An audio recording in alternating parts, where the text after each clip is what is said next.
Assalomu alaykum binandagoni aziz. In lahza barnomaи itiloti akhbor manzuri shuma megardad. Dar studiya bo shuma Mahfuza Komilova.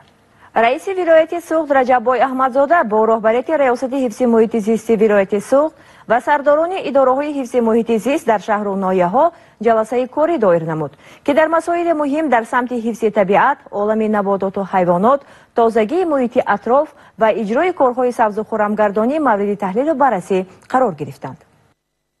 Раиси вилояти Суғд Раҷаббой Аҳмадзода бо роҳбарияти Раёсати ҳифзи муҳити зисти вилояти Суғд ва сардорони идораҳои ҳифзи муҳити зист дар шаҳр ноҳияҳо ҷаласаи корӣ доир намуд ки дар он масоили муҳим дар самти ҳифзи табиат, олами набототу ҳайвонот, тозагии муҳити атроф ва иҷрои корҳои сабзу хуррамгардонӣ мавриди таҳлилу баррасӣ қарор гирифтанд. Вобаста ба масъалаҳои мавриди таваҷҷӯҳ сардори Раёсати ҳифзи муҳити зисти вилояти Суғд Абдуаҳад Ҳакимзода ҳисобот дод. Иттилоъ дода шуд ки тибқи дастури супоришҳои асосгузори сулҳу ваҳдати миллӣ, пешвои миллат, президенти ҷумҳурии Тоҷикистон муҳтарам Эмомалӣ Раҳмон ва раиси вилояти Суғд Раҷаббой Аҳмадзода то ба ин дам аз ҷониби кормандони ҳифзи муҳити зист маҷмӯан 28 маротиба аксияҳои тозагии маҳал, тозагии соҳил ва ҳавои тоза гузаронида шуда 6000 ниёлҳои ороишии ҳамешасабз ва 130 000 гулҳои мавсимӣ шинода шуданд.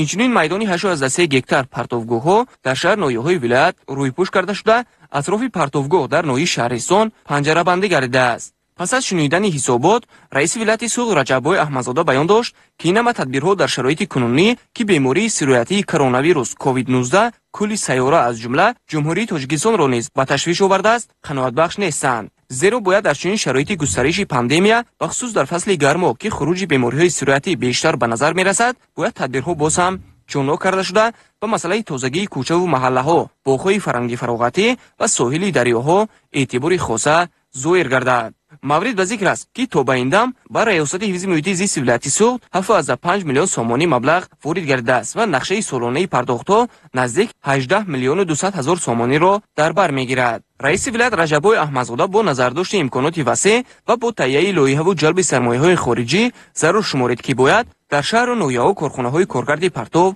ташкил гардад. Дар идомаи кори ҷаласа ҳамчунин ба масъалаи босамар истифода бурдани мавзеъҳои истироҳатӣ, васеъ намудани ҳабсҳои моҳипарварӣ ва ғайра таваҷҷӯҳ зоир карда шуд. Баён гардид ки ҳоло дар вилояти Суғд ба ғайр аз баҳри тоҷик масоҳати ҳабсҳои моҳипарварӣ 331 гектарро дар бар мегирад. дар ин сам низ ҷаҳди парвариши моҳӣ ва назорати ҳавзҳои моҳипарварӣ дастурҳои қатъӣ дода шуд.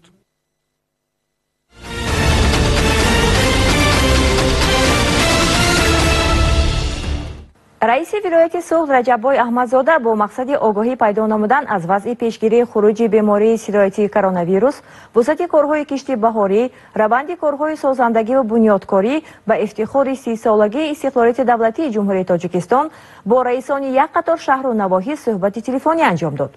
Зимни суҳбати телефонӣ раисони шаҳру навоҳӣ вобаста ба тадбирҳои андешидашуда ба раиси вилоят гузориш доданд.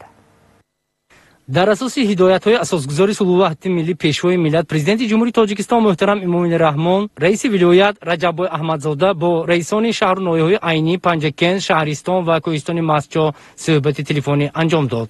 зимни суҳбат бо раиси вилояти Суғд Раҷаббой Аҳмадзода, раиси ноҳияи Айнӣ, шаҳри Панҷакен, ноҳияи Шаҳристон ва Кӯҳистони Мастчо таъкид кард ки айни замон имконоти зарурӣ барои мубориза бар зидди бемориҳои сироятӣ ва кишту парвариши маҳсулоти кишоварзӣ аз ҳама имкониятҳо истифода бурда шавад. дар самти таъмини амнияти озуқаворӣ, дастрасии сокинон ба маводи аввалия, таъмини муассисаҳои тиббӣ бо маводи ғизоиву доруворӣ ва маводҳои пешгирикунандаи бемории COVID-19 мушкилӣ надоранд. имрӯз тақвияти корҳои фаҳмондадиҳӣ, назорати босифати хизматрасонии тиббӣ, иҷрои корҳои безараргардонӣ дар маҳаллаҳо тадбирҳои судманд андешида шудааст. раиси ноҳияи Айнӣ баён дошт ки имрӯз ҳар як нафар сокинони ноҳия ба бемории илтиҳоби шуш гирифтор шуданд, ройгон ба табобат фаро гирифта шуда зери назорат мебошанд ва ба таври статсионарӣ дар муассисаҳои тандурустӣ табобат мегиранд. раиси вилояти Суғд ба раиси ноҳияи Айнӣ доир ба саривақт иҷро намудани кишти картошка дастуру супориши саривақтӣ дод. رئیس شهر پنجکن ضمن صحبت تلفنی تاکید کرد که عین زمان امکانات ضروری برای مبارزه بر ضد بیماری‌های سرایتی و کشت و پرورش محصولات کشاورزی فراهم میباشد. در سمت تامین امنیت غذایی، دسترسی ساکنان به مواد اولیه، تامین مؤسسات طبی با مواد غذایی و دارویی و غیره تدبیرهای سودمند اندیشیده شده است. ساکنان جهت پیشگیری و تبابت بیماری کووید 19 یگان کمبودی ندارند. محض با غمخوری‌های سرور دولت محترم امام رحمان مواد غذایی و دارویی در شهر پنجکن دسترس است. رئیس ولایت دستور داد که باید با مسئله پیشگیری خروج بیماری کووید 19 تقویت کارهای فهماندهی، نظارت با صفت خدمترسانی طبی، اجرای کارهای بی‌ضررگردانی در محله‌ها تدبیرهای سودمند اندیشیده شود. در این سمت رئیس شهر بیان داشت که ستاد ناحیوی اید به پیشگیری بیماری کووید 19 به طور شبانه روزی فعالیت برده ایستاده است. امروز هر یک نفر ساکنان شهر که به بیماری التهاب شش گرفتار شده‌اند رایگان به طبابت فرا گرفته شده به آنها 3 محل خوراکی گرم داده می شود. رئیس ناحیه شهرستان هنگام پیشنهاد حسابات به رئیس ولایت سوخت رجب احمدزاده اظهار داشت که برای پیشگیری پنهشوی بیماری‌های سرایتی به مانند کرونا ویروس نوی کووید 19 در حدود ناحیه تدبیرهای سودمند اندیشیده شده است. رئیس ولایت سوخت رجب احمدزاده دستور داد که به مسئله پرزور نمودنی کارهای فهماندهی در بین اهالی با اشتراک طبیبان اولیوی، فعالان و نمایندگان مقامات محلی و دیگر شخصان مربوطه برای پیشگیری خروج بیماری کرونا ویروس توجهی الهی روانه کرده شود. رئیس ناحیه بیان داشت که کلی طبیبان و ساکنان ناحیه از غمخوری‌های پیوسته سرور دولت محترم امام رحمان منتظر میباشند. ساکنان ناحیه برای ثمرناک استفاده بردن زمین رویاندن حاصل فراوان تدبیرهای ضروری میاندیشند.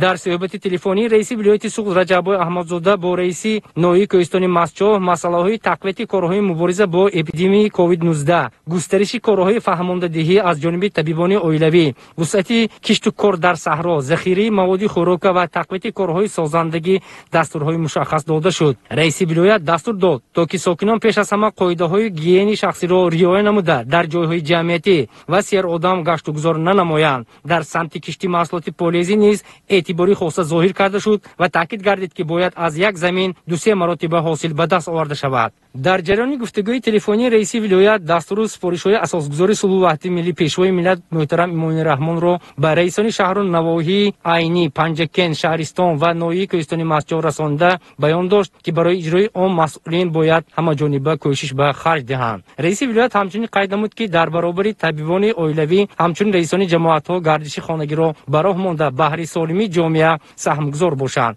رئیس ولایت به رئیسان شهر و ناحیه‌های نامبرده دستور داد که برای تامین اهالی با محصولات خوش‌صفت کشاورزی، اجرای دورنمای کشتی کارتوشک و پخته، اجرای نقشه انداز تدبیرهای سودمند اندیشند. واقعا امروز سرور دولت محترم امام رحمان رئیس ولایت سوخت رجب احمدزاده کلی کارمندان ساحه طب به طور شبانه روزی کار کرده ایستادند. در این سمت ساکنان نیز باید معرفت بلند شهروندی خود را استفاده برده به مقابل این وبای عصر دست جمعانه مبارزه برند. رئیس ولایت همچنین به رئیسان شهر ناحیه‌ها سپارش داد که کارخانه‌های صنعتی و استحصالی و کشاورزی فعالیت خود را به طور منتظم با رعایت طلبات طبی دایر به پیشگیری پنهشوی بیماری کرونا ویروس ادامه دهند. همچنین دستور داده شد که با کشت کارتوشک وسعت بخشیده کشت آن را سری وقت به انجام رسانند. ثمرناک استفاده بردن زمین باشد از هدف‌های اساسی حکومت جمهوری به شمار می‌رود. از این رو به آن نیز اهمیت خاصه ظاهر نمود. همزمان سرور ولایت برای پرداخت انداز اظهار نظر نمود. تاکید گردید که موادهای دارویی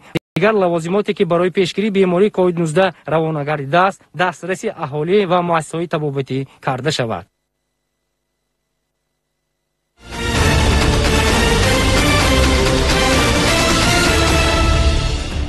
با مقصد اجرای برنامه دولتی رشد باغ و تاکپروری میدان باغ و تاکزور در ولایت سوخت سال از سال بیشتر کرده می شود. از رفت ثمرناک استفاده برای زمین فعالیت پرنده پروران و چاره‌داران در جریان سفری کاری خود از ناحیه دیوشتیچ رئیس ولایت سوخت رجب احمدزاده شناس کردید. ناحیه دیوشتیچ یکی از منطقه‌های اساسی کشاورزی بوده حجم استحصال محصولات خواجگی قشلاق سال از سال زیاد کرده می شود. در ناحیه 36161 هکتار زمین موجود بوده، از این 12121 هکتار زمین‌های شهرتنابی در کشت و استحصال محصولات استفاده می گردد. مساحت عمومی باغات در این منطقه ولایت 2084 هکتار است. ضمن سفری کاری خود رئیس ولایت سوخت رجب احمدزاده از فعالیت کشاورزان جماعت دهاتی یختن دهه خوشتایر ناحیه دیدن نمود. در این جماعت دهاتی ناحیه دیوشتیج امروز زمین‌ها سمرناک استفاده گردیده در اساس دستور و هدایت‌های اساسگذاری صلح و وحدت ملی پیشوای ملت محترم امام‌الله رحمان مقامات اجرایی حاکمیت دولتی ولایت و مقامات ناحیه مساحت باغ‌های نو روز از روز وسیع کرده شده زمین‌ها به گردش کشاورزی وارد کرده می‌شوند. حاضر ما در حدود زمین‌های خواجگی دهقان خوشدار مخلان قرار داریم. در حدود ده ما 58 عدد خواجگی‌های دهقان فعالیت می‌کند. با دستور سپارش‌های محترم جناب عالی اساسگزار صلح و وحدت ملی پیشوای ملت جناب عالی امام‌الله رحمان ما سال جاری 15 عدد چاه عمودی کافته با سهمداران خواجگی‌های دهقانی برآوردیم. من حاضر استادگی زمین ما چندین سالا آب ندیدگی بود. همین زمین ها با سمرقند تاکای سغدیان و گیگند آورده همینجا با 15 گکتار تاکزار بنیاد نمودیم. بین قطارهای تاکزار تربوز کش نمیدیم. همین چاه عمودی با کار در آورده 122 گکتار زمین آبیاری کناندیم. همین زمین ها برای تامین امنیت آذوقه‌واری ما پیاز کش نمودیم. قریب 16 گکتار پیاز کش نمودیم. 40 گکتار خربزه تربوزه کش نمودیم. پامیدار بادرینگ سبزی پیاز کارتوشکا کارده برای آذوقه‌واری تامین نمیدن حصه‌گذاری کنیم گفته حرکت کرده ایستادیم. خواجگیداران و کشاورزان جماعت دهاتی یختن به بنیاد باغ نو اهمیتی بیشتر داده این سمت ساحه کشاورزی را دهقانان منبع اساسی درآمد اولیوی می‌حسابند. در زمین‌ها امروز درختان سرحاصل و به صادرات نگرانده شده سیب و نوک شنانده می‌شود. به اندیشه دهقانان در صورت رعایت قاعده‌های اگرتکنیکی باغ‌های نو اینتنسیوی در سال دوم به حاصلدهی آغاز می‌کنند. همین سال ما نقشه گرفتیم که همینجا 10 گکتار باغ اینتنسیوی کردن شدیم. 2 گکتار نوی سورتی گلدونه آوردم اینجا شنونیم سیبی که تا 40 تانه میداد بعد از دویم سال ما 2 گکتار اینجا شنونیم درونش با نیم گکتار کدو 1.5 گکتار تربوز کاشتیم اینجا مکه کاشتیم اسم جو با 2 گکتار دیگر اون طرف با نوی محلی کاشتیم قریب 40 گکتار زمین با آبیاری کرد تربوز و خربوز همون چیزا کاشتیم. امروز دهقان همون زمین با مهر بسته همون حرکت کرد که حاصلناکی بردارد و عائله خودش تینچ کند زندگیش نقص کند. باغ و تاک‌پروری یکی از ساحه‌های اساسی کمپلکس اگرصنعتی جمهوری تاجیکستان به حساب رفته جهتی تامین اهالی با آذوقه‌واری، غنی گرداندن ثبات استعمالی، تامین کارخانه‌های کارکرد اشیاء خام، افزون نمودن امکانیت‌های صادراتی مملکت و با کار دائمی تامین نمودن اهالی زمینه می‌گذارد. مطابق با دورنامه برنامه دولتی بنیادی باغ و تاکزار نو در ناحیه دیوشتیج تنها سال 2019 80 گکتار باغ نو و بیش از 100 گکتار باغ و تاکزار کهنه برقرار کرده شده بود و سال جاری باشد در حدود ناحیه دیوشتیج 24 گکتار باغ از این 4 گکتار باغ اینتنسیوی و 18 گکتار تاکزار نو بنیاد کرده شد و مساحت عمومی تاکزار در ناحیه به 755 گکتار برابر گردید. رئیس ولایت سوخت رجب احمدزاده از فعالیت باغداران قناعتمندی ظاهر نموده برای دوچند فعالیت نمودنشان دستور و توصیه ها داد. سال گذشته تربوز کوریدگی بودیم خدا شکر بازار با رسیده دادیم و درآمدش به توی کردیم خدا شکر. لیکن نقص منه کوریدگی آدم خالی نمیماند خدا شکر لیکن کار کنن نقص سیکی منه کار کردیم درخشه شنوندیم میوه سیب دویم سیم سال به میوه میتید با تگش به تربوز لوبیا مکایی پامیدار بلگر کوریدیم. همه زمین داد دولت بهم رحمت کلغوز بهم کلانو بهم. هدف اساسی حکومت کشور نیز در اساس برنامه بنیادی باغ و تاکزار نو و عوض نمودن باغ‌های کهنه ثمرناک استفاده نمودن زمین استفاده نوهای درختان سرحاصل و خوش‌صفتی به صادرات نگرانده شده و در مجموع زیاد نمودن استحصال میوه‌ها است. رئیس ولایت سوخت رجب احمدزاده ضمن سفر کاری به ناحیه دیوشتیج همچنین از رفت کارهای ساختمانی جمعیت دارای مسئولیتش محدود حاجی رسول که به ساختمان فابریکه پرنده پروری مشغول میباشد آگاه شد. باید قید نمود که مساحت میدانی ساختمانی 81 سوتیق را تشکیل مینماید که کارها علاقه آغاز شده است. رئیس ولایت به ساختمانچانی صاحبکار بنیادکار سپارش داد که در مدت 4 ماه کارهای ساختمانی به انجام رسانیده شود. با گفته صاحبکار وطنی عین زمان 10 نفر جوانان دهه با جای کار دائمی تامین گشتند. در پهلوی دیگر дигар бинои нотамом бошад фабрикаи дигари хурди паррандапарварӣ фаъолият дорад ки зертобии ҷамъияти дорои масъулияташ маҳдуди ҳоҷи расул мебошад ва айни замон дорои 7500 мурғ мебошанд ва ҳамарӯза то 80 қути тухм бо нархи дастрас ба фурӯш мебароранд ва гуфти намояндаи фабрикаи хурди мазкур ният доранд баъди ба анҷом расонидани сохтмони бинои дуввум боз 20 000 паррандаи дигар ворид намоянд. имрӯз барои мо соҳибкорон барои фаъолият имконият васеъ аст. аз ин имкониятҳо истифода карда бо мо ҷои кори васеъ карда истода халқи бо маслиҳат таъмин мекунем. 7 сол ин ҷониб кор карда истодем. айни ҳол ҳозир 7000 изофатар мурғ дорем. ҳаракат кардастем ки ҳамин сохтмонро итмом расонем. агар худо хоҳад 20 000 сар кардам ва шароит дорем. имрӯзҳо мо ягон мушкилӣ надорем. раҳмат ҳукумати ҷумҳурии тоҷикистон ва мақомати вилояти суғд.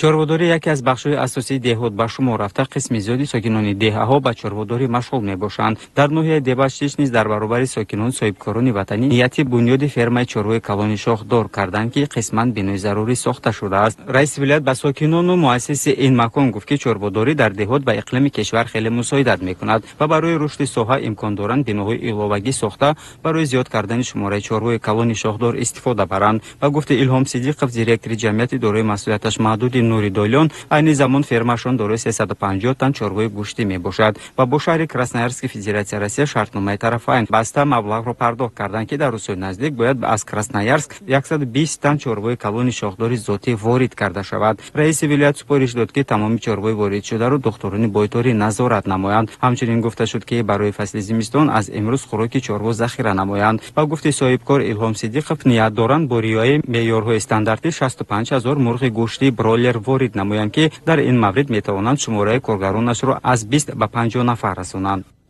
дар ҳамин минтақа ман ин ферми чорворпарварӣ мурғпарварӣ бунёд карда истодем барои ободии дастархони мардуми тоҷик, барои як бозора як саҳми худа гузарондан. айни ҳол ҳозир амҷа дидед як 23 нафар кор кардаанд сохтмончиё. имкониятҳои хеле хуб. барои ҳамин ман ҳамчун гуфтанӣ ҳастам ки ҳар як шаҳрванди тоҷикистон барои ободии ватани худ саҳми худашро гузорад. асосгузору сулҳу ваҳдат пешвои миллат ҷаноби олӣ имоми раҳмон ҳама шароитҳое барои соҳибкорон фаровон кардагӣ ки ҷавобан ба ин ғамхориҳои ҷаноби олӣ мо дучанд кӯшиш мекунем ки ватани худа обод кунем. соҳибкори дигари ноҳияи деваштиш тасмим гирифтааст ки дар ҷомаати деҳоти яхтан 3 адад сардхона бо андозаи 80 ба 30 метр бо маблағи 870 000 сомонӣ барои сохтани як сардхона, нуқтаи боркашонии автомобил ва марказҳои хизматрасонӣ, ошхонаву мағоза ба маблағи 4 миллион сомонӣ бунёд намояд. раиси вилоят супориш дод ки дар баробари сардхона ҳамчунин гармхона сохта ба истифода диҳанд. соҳибкор Эргали Идрисов қайд намуд ки ният доранд дар 1,5 гектар замини дар ихтиёр дошта ҳамчунин толори варзишӣ барои ҷавонон сохта ба истифода диҳанд. раис вилоят қайд намуд ки бо дастуру супоришҳои пешвои муаззами миллат барои зиндагии ободу осоиштаи сокинони кишвар дар тамоми шаҳру ноҳияҳо сохта ба истифода додани корхонаҳои истеҳсоливу саноатӣ, марказҳои хизматрасонӣ, бунгоҳҳои гуногуни тиббӣ, муассисаҳои таълимӣ ва дигар иншоотҳо бо маром идома дорад ки барои пешрафту боло рафтани сатҳи зиндагии мардум мусоидат мекунад ва нафарони зиёд бо ҷойкори доимӣ таъмин мешаванд. баъд аз ба итмом расидани сохтмон наздик 30 нафар бо ҷои кории доимӣ таъмин мегарданд ва дар мавриди мавсими борзахиракунӣ мумкин аст то 50 нафар коргарои мавсимӣ гирифта шаванд. мақсади мо кун соҳибкоро ободонии ватан кори муҳайё намудани ҷои корӣ. ҳозир як бо 30 нафар таъмин мешавад. бо сардхона мо буд шавад бо мавсими 50 кас бо ҷои кор таъмин мешавад.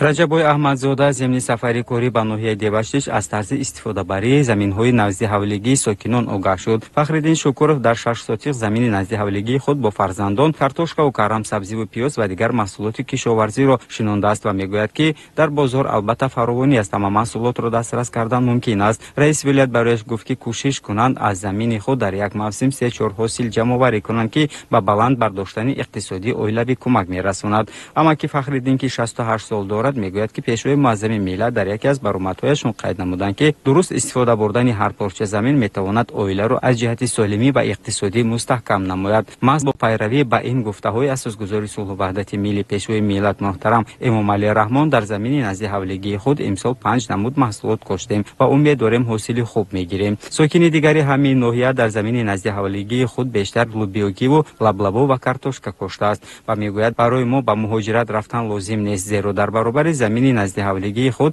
дар хоҷагии деҳқонӣ низ кор мекунем ва бо меҳнати худ дар хирмани хонадонамон анвои хурданӣ кишоварзиро захира мекунем. раиси вилояти суғд ба ин нафарон барои меҳнати софдилонаву дуруст истифода бурдани заминҳои назди ҳавлигӣ тӯҳфаҳо тақдим намуд. раҷабой аҳмадзода раиси вилояти суғд ба раиси ноҳияи дебаштиш супориш дод ки бо сокинон дар баробари самаранок истифода бурдани заминҳои назди ҳавлигӣ ва хоҷагиҳои деҳқонӣ ҳамчунин доир ба саломатӣ ва пешгирии бемории коронавирус суҳбатҳо гузаронанд то ҳар нафар ҳамеша солим бошаду аз паи ободии ватан.